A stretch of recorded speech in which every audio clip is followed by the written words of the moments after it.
Hi everyone, Mark Lorenzoni here for Sub-4, where I try and cram as much local running and walking scoops into 4 minutes as I possibly can. I'm doing this in conjunction for JerryRatcliffe.com, my longtime friend, who continues to do a great job of covering local sports. All right, here we go. All right, first off, before the virus really got a hold of us, we were able to squeeze in a few events of note. The Olympic trials, which was held down in Atlanta, pretty impressive day for our locals. We had a dozen folks with close local ties compete in the pinnacle American experience, the Olympic marathon trials, and had everyone ran fantastic considering the conditions. They were hilly. It was a hilly course and it was a very windy day. Cynthia and I and a bunch of friends got to go down there and cheer on, as did many other locals get to be there. And it was very impressive to see our locals stand out. Martin Hare, who runs for the local Reebok squad, was 6th overall. That's amazing. And Colin Meany was 9th. It's very impressive finish. Two guys in the top group.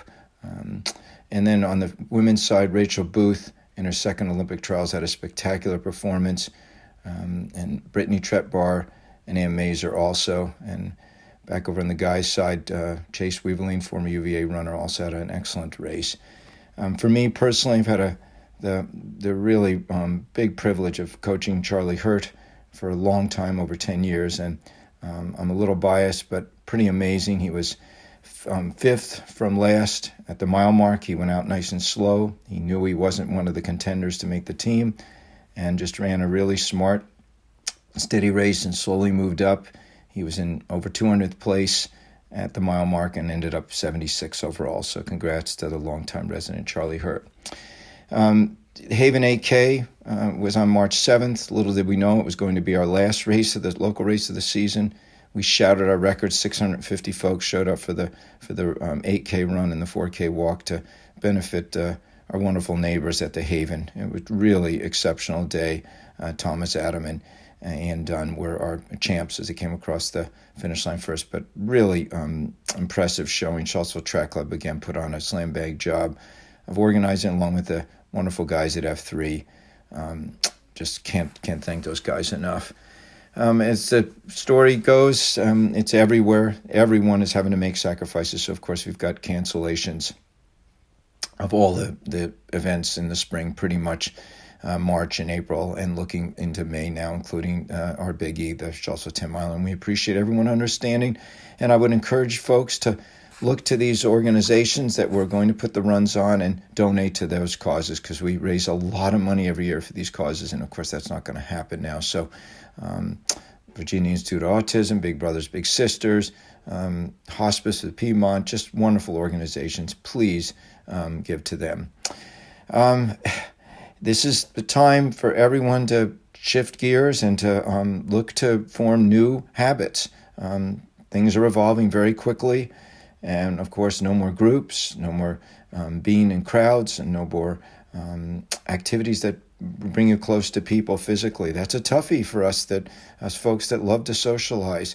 So establish a new daily exercise regimen, whether it's inside or outside, and stick to it. Cynthia and I have been we have been every single morning.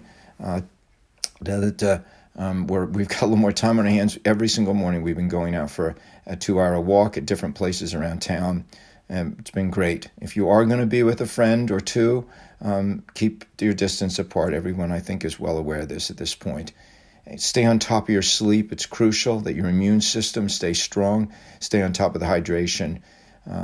We've got a big challenge coming our way, and be in the best shape you possibly can. But again, try and get into a daily routine.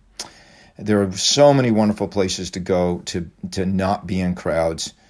Sugar Hollow is a beautiful road that leads out to a beautiful dam into the beautiful mountains. Very few people out there. The Ragged Mountain Reservoir, Cynthia and I did the complete loop around there this morning, 6 miles. It was spectacular, and we didn't see a single person. We went out there at 7 o'clock, and just amazing. The trails are in such great shape, so we thank the city and the RTF for keeping up on that. And speaking of the RTF, that trail is great.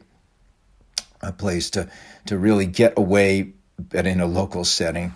Tau Park, the trail across there, along the river is great. And then get out in your neighborhood. You can be 6 feet apart from people out in your neighborhood, but you can still say hi to them and greet your neighbors and still be social. So anyway, I've gone over my time. I'm a bad boy with it, but thanks for listening to Sub-4, and thanks for following my friend Jerry Ratcliffe with all his sports updates. And everyone, just please be safe. This social distancing is actually bringing us closer together as we all sacrifice together. I wish you the best.